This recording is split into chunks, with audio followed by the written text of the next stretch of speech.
Good evening and welcome to Novelwhore.com book reviews. I'm Gabriella, the mistress of Novelwhore.com, where you can find a lot of my book reviews, obviously, and videos, as well as coupons to save money on books, as well as on every Friday we have an entire list of all the books that bloggers are giving away in the blogosphere, so be sure to join us. Don't forget, you can also follow me on Twitter and Facebook. I love stalkers, so come join me. Tonight we are going to be talking about The Age of Innocence by Edith Wharton, and this book was set in the late 1800s, which I adore because it's just such a different lifestyle than what we have now, like completely, obviously.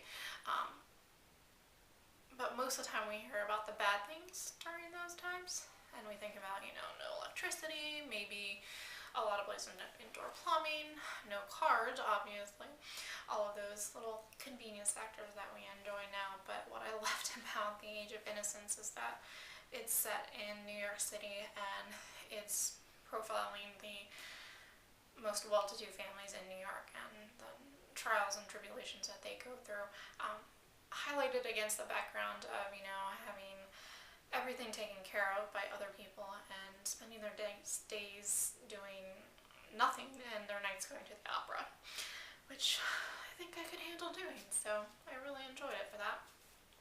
Basically, it follows a story of Newland Archer, who is a young man who gets engaged in the beginning of the story to his fiancée May, who is every bit the young lady who has very high morals and understands exactly what her place should be.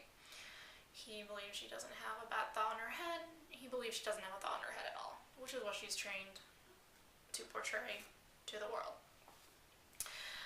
Unfortunately, her cousin, Madame Olenska, comes back from Europe without a husband. Well, without her husband. And divorce is not really something that was taken lightly back then. So it's a little bit of a scandal, which is actually the reason that Newland proposes at that time, so that hopefully he can take the heat off of May's family and what her cousin is bringing into their daily life.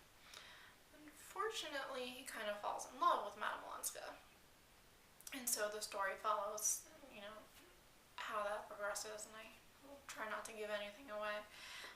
It's a great story and a non-typical ending, which I adore, and really is probably more, I don't know if it's more true to life than real life or not, but I think that's because I'm thinking with the senses of today, whereas he's obviously thinking of the senses back in the late 1800s. I think today everyone's a little more open about affairs and not very many people say no to anything. So it's interesting to watch how Newland thinks about everything, and Madame Olenska as well. And also how we find out May is a little bit deceptive.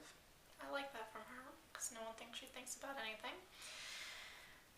But anyway, here's one of my favorite passages talking about a young affair that Newland had before he was engaged, which at the time was very acceptable for young men. Young women, not so much.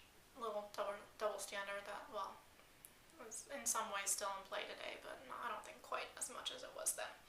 So here's a little taste. For the first time he perceived how elementary his own principles had always been. He passed for a young man who had not been afraid of risk, and he knew that his secret love affair with poor silly Miss Thorley Rushworth had not been too secret to invest him with a becoming air of adventure.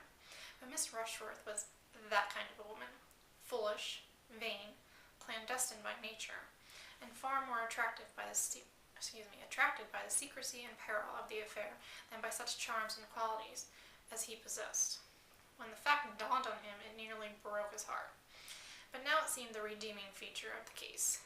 The affair, in short, had been of the kind that most of the young men of his age had been through and emerged from with calm consciences and an undisturbed belief in the abysmal distinction between the women one loved and respected and those one enjoyed and pitied.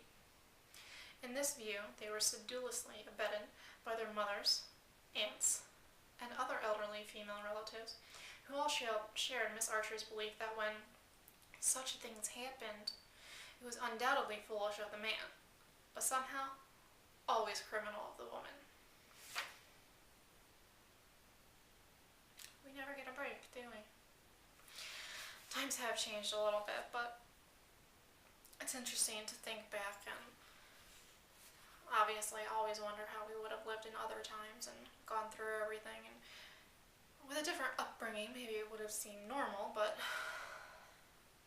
double standard just really gets me sometimes. I don't know.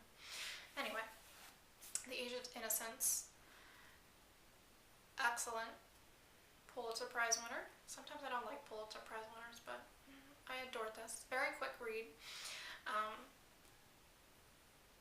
Very interesting to think how I would have gotten along in those times or not gotten along in those times.